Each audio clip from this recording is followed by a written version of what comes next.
At exactly 1:17 hours on April 7, 2026, in the suffocating darkness of the Strait of Hormuz, the false calm of an oil-black sea was shattered by a carefully planned massacre that had been 72 hours in the making.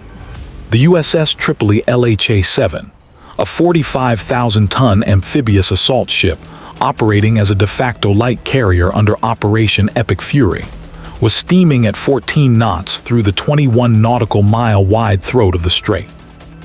On her flight deck, 8 F-35B Lightning II aircraft sat loaded with precision munitions, their stealth skins still warm from the last strike package against Iranian missile depots at Bandar Abbas.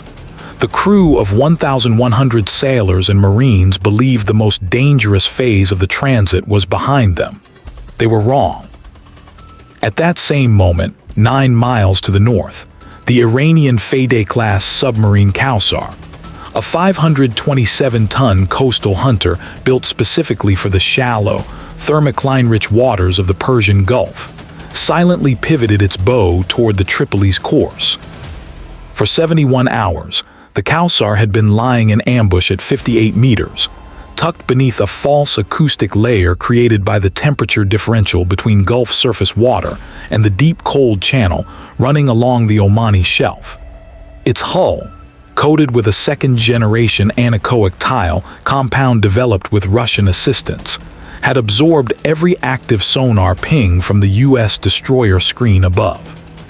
The IRGC submarine commander, Captain Reza Jalali, looked at his waterfall display and smiled. He believed he was invisible. He was about to learn that invisibility is a temporary condition when the U.S. Navy is hunting you. On the surface, things were already moving. Simultaneously, 17 kilometers southwest of the Tripoli's position, the civilian tanker Hormuz carrier, 48,000 DWT, flagged Panamanian, loaded with crude oil from Bandar Imam Khomeini, was executing a slow, deliberate course correction. On the Link 11 surveillance picture maintained by the USS Abraham Lincoln CSG, operating 80 nautical miles to the southeast, the tanker appeared as a harmless neutral. What the surface picture did not reveal was what sat inside 4 of the tanker's 40-foot deck containers, 4 Club K container missile systems, each housing 2 NOR anti-ship missiles derived from the Chinese C-802. The container roofs, held closed by electromagnetic locks wired to a single command receiver, required only one encrypted radio pulse to transform the Hormuz carrier from a commercial vessel into a floating anti-ship battery, capable of firing 8 supersonic sea-skimming missiles with a combined range of 120 kilometers. This was the weapon Russia and Iran had perfected together. And the tanker's captain, a Revolutionary Guard intelligence officer with a false Bangladeshi merchant's license, had his finger on the transmit button. This was not an attack. This was a trap with 3 springs. The 3rd spring had already been coiled for 6 hours. At 3 separate launch sites along the Iranian coastline, Keshem Island, the Cape at Bandar Lenje, and the converted fishing depot at Hormozgan, 42 Shad 238 jet-propelled loitering munitions had been loaded onto concealed mobile launch rails, targeting data loaded, fuel cells charged. In total, 126 of these Iranian kamikaze drones waited in the darkness. Unlike the slower propeller-driven Shad, used in earlier campaigns, the 238 variant was powered by a miniature turbojet, capable of 560 kilometers per hour at sea level. At that speed, a drone launched from Keshem Island would cover the distance to the Tripoli in less than 11 minutes. The plan was textbook IRGC doctrine, scaled to an unprecedented level of sophistication. The Club K tanker would trigger first, saturating the Tripoli's CIWS and SeaRAM batteries with 8 incoming missiles and forcing the destroyer screen to burn through their interceptor magazines.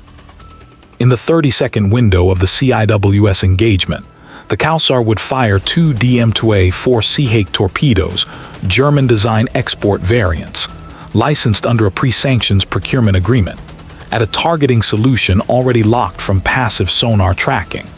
And when the USS Tripoli was dead in the water, burning and flooding from below, the 126 drones would arrive to deliver the killing blow and prevent damage control. Iran's calculation was precise, cold, and completely rational. The Americans would not dare sink a civilian oil tanker in the Strait of Hormuz. The ecological and economic catastrophe would paralyze Western resolve. And by the time the U.S. Navy understood the threat architecture, the Kawsar would be gone, running deep under acoustic cover toward the Gulf of Oman. What would you do with 9 minutes to stop all three? Comment 1 if you think the U.S. Navy holds. Comment 0 if you think the Tripoli burns. Because the U.S. Navy had not been idle for 72 hours. At exactly 1:18 hours, 1 minute after the Tripoli entered the kill zone, a tactical data event occurred on the Combat Information Center of the USS Abraham Lincoln that changed the entire picture. The AN/BYG-1 Combat Control System, aboard the USS Vermont SSN 792, a Block V Virginia-class attack submarine operating at 180 meters beneath the Lincoln's carrier wake, transmitted a high-confidence contact report via the AN/BQQ-10 submarine acoustic sensor suite. The Vermont's passive wide-aperture array had spent 71 hours building an acoustic signature profile on the Kawsar, cataloging every pump cycle, every valve resonance, every unique mechanical harmonic of the Iranian submarine's diesel-electric drive. The contact was not a probability, it was a certainty. Target track number Sierra 14 Fateh-class submarine. Position bearing 17, range 8, 9 nautical miles from USS Tripoli. Confidence level 99.1%. At the same time, 24,000 feet above the strait, the E-2D Advanced Hawkeye early warning aircraft assigned to Lincoln's carrier Air Wing 11 detected a massive radar anomaly. The Hormuz carrier had just activated its fire control radar, not the navigation radar all commercial vessels use, but a distinct wideband J-band targeting frequency, consistent with the C-802 missile's active seeker head initialization. The E-2D operator's display flooded red. He had seen that signal once before, in a classified database from an intelligence-sharing package provided by Israeli Naval Intelligence. He keyed his radio immediately. Bogey dope, Tango Hotel, Club K profile, confidence high. Link 16 uplink to the entire battle group in 0.4 seconds. The Abraham Lincoln's tactical action officer did not wait for a second opinion. Within 90 seconds of the Vermont's contact report, the USS Abraham Lincoln Carrier Strike Group activated DEFCON Romeo, the classified anti-ship warfare readiness protocol developed specifically for Club K scenarios in contested straits. 2 EA-18G Growler electronic warfare aircraft from VAQ-134 broke from their holding pattern and accelerated to Mach 0.9 toward the strait, their AN/ALQ-99 jamming pods spooling up to barrage mode targeting the exact C-802 guidance frequencies logged by the E-2D.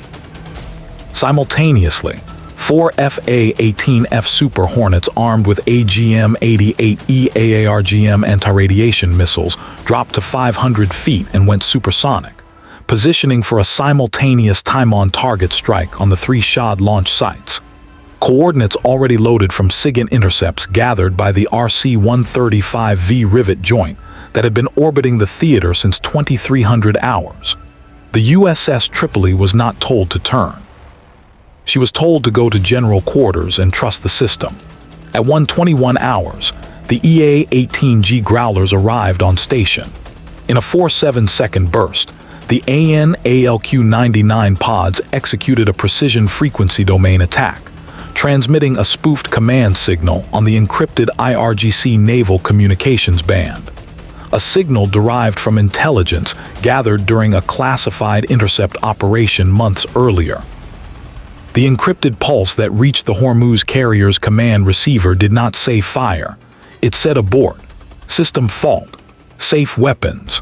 The container locks received a forged hardware reset command.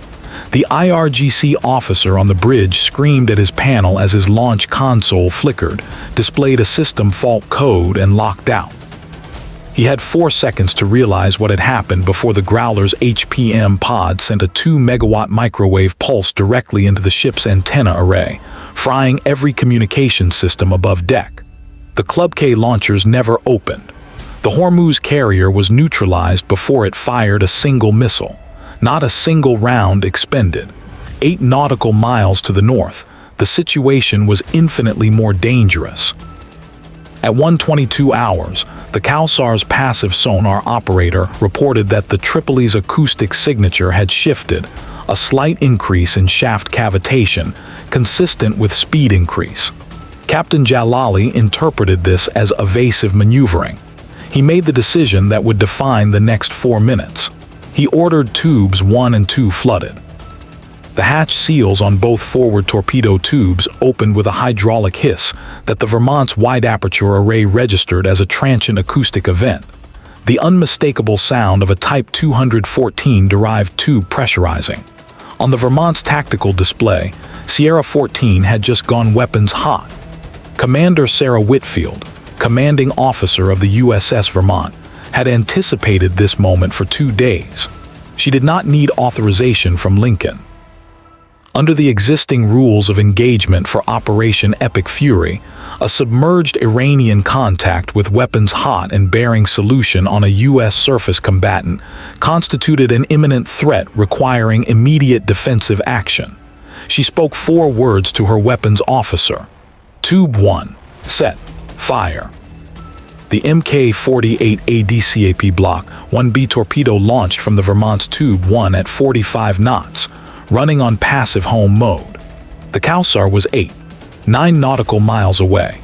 The torpedo's onboard digital signal processor, updated with Iranian submarine acoustic signatures from the Vermont's tracking data, acquired Sierra 14 within 11 seconds of launch. Captain Jalali heard the screw noise of an incoming torpedo at precisely the moment he pressed his own fire trigger. His 2 DM-2A4 torpedoes cleared their tubes and began their guidance runs toward the Tripoli. But the geometry was already wrong. The Vermont had fired first, and the incoming American torpedo was now 8,700 meters away and closing at a relative speed of 78 knots. Jalali had exactly 6 minutes and 51 seconds, unless he could shake the pursuit. He ordered flank speed and an immediate hard turn to port, simultaneously deploying a USET-80 acoustic decoy. The decoy began broadcasting a convincing replica of the Kawsar's propeller signature at high intensity. The Mk-48 seeker evaluated the 2 contacts and selected the louder one. For 4 seconds, the torpedo tracked the decoy. Then the ADCAP's neural network processed the difference between the decoy's perfect tonal signature and the Kawsar's true harmonic fingerprint, the one the Vermont had spent 71 hours recording and reacquired the real submarine. The clock continued to count down. Meanwhile, above the surface, the Iranian drone strike was already in the air. At 1:23 hours, all 3 coastal launch sites fired simultaneously.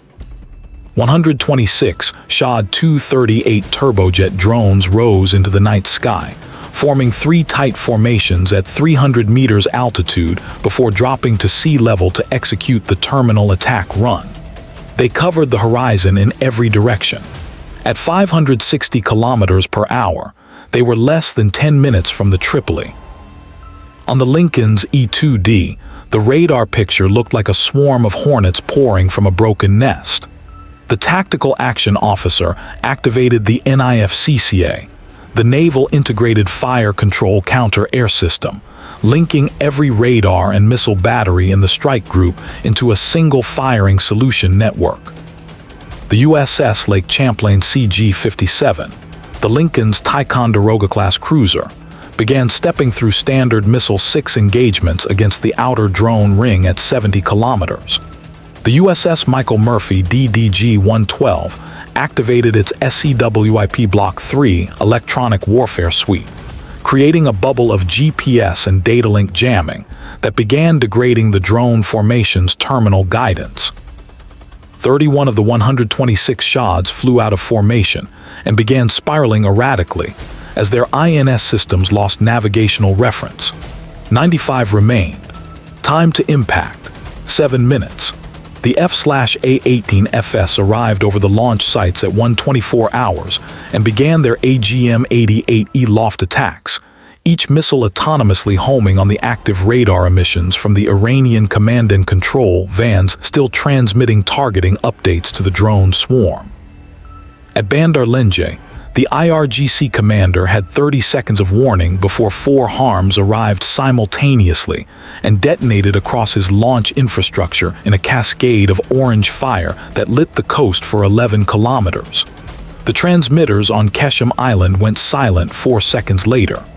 The remaining drones lost their data link update. 63 continued on inertial guidance. 32 began orbiting randomly and impacted the sea. 63 drones, 5 minutes to impact. The Tripoli's defensive systems were about to earn their maintenance budgets. The Tripoli's SeaRAM launchers began engaging at 9 kilometers. Each RIM-116C missile handled 1 drone at a time, and both 11-round launchers cycled through their magazines in 41 seconds, accounting for 22 kills. The 2 Phalanx CIWS systems opened fire at 3 kilometers, their 20 Gatling guns tracking autonomously at 4,500 rounds per minute. The air above the Tripoli became a continuous solid curtain of tungsten. 14 more shots were shredded. 27 penetrated to final approach. Of those 27, 11 impacted the flight deck, the island's superstructure, and the port elevator housing. The Tripoli took damage. She was burning in 3 places, but she was not sinking. She was still underway, and below the surface, the clock on the Kawsar had reached 0. At 1:31 hours, the Mk-48 detonated beneath the Kawsar's keel at a depth of 54 meters, creating a cavitation bubble collapse that snapped the submarine's pressure hull amidships with a concussive force equivalent to 650 kilograms of HBX-3 explosive. The Kawsar's hull broke in 2. Captain Jalali's 2 DM-2A4 torpedoes, already running hot and normal toward the Tripoli, lost their wire guidance when the Kawsar died. 1 ran straight and missed the Tripoli's stern by 190 meters before detonating against the underwater shelf on the Omani side.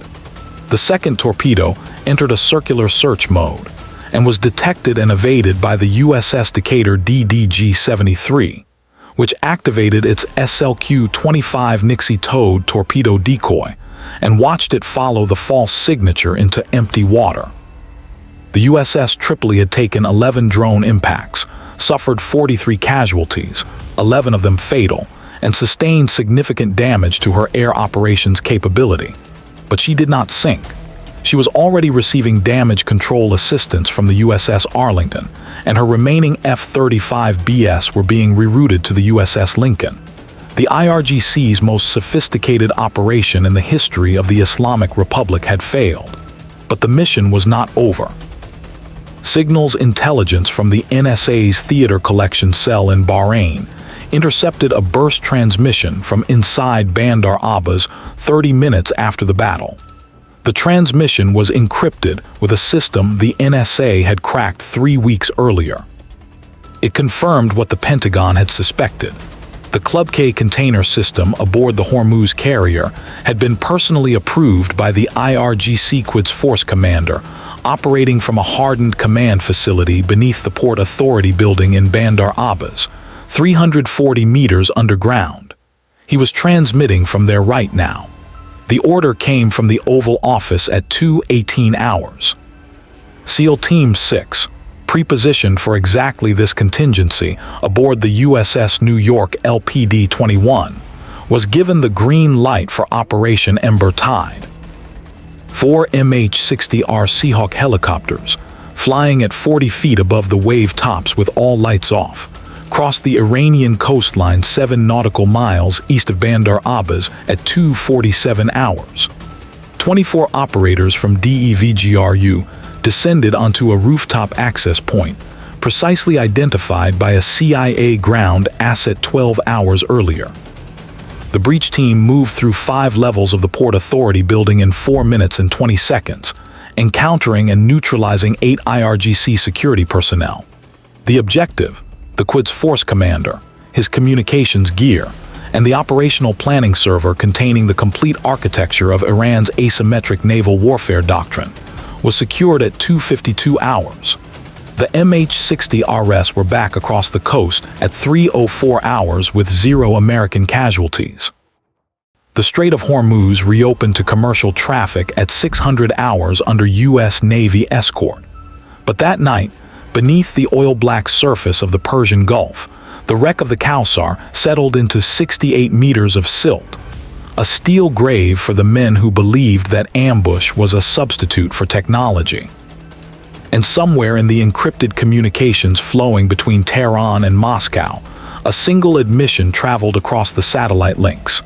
The kill chain they had designed for the Americans had been turned against them so completely and so swiftly that the battle's outcome had been decided before a single Iranian weapon reached its target. The Strait of Hormuz belongs to no nation. But in April 2026, it was protected by the one Navy with the will and the capability to fight simultaneously below the surface, above the waterline in the electromagnetic spectrum, and inside the enemy's decision loop, all before the enemy knew the engagement had begun. What do you think happens next? Does Iran retaliate with ballistic missiles? Or does the loss of the Kawsar and the Quds Force Commander force Tehran to seek a negotiated end? Leave your assessment in the comments.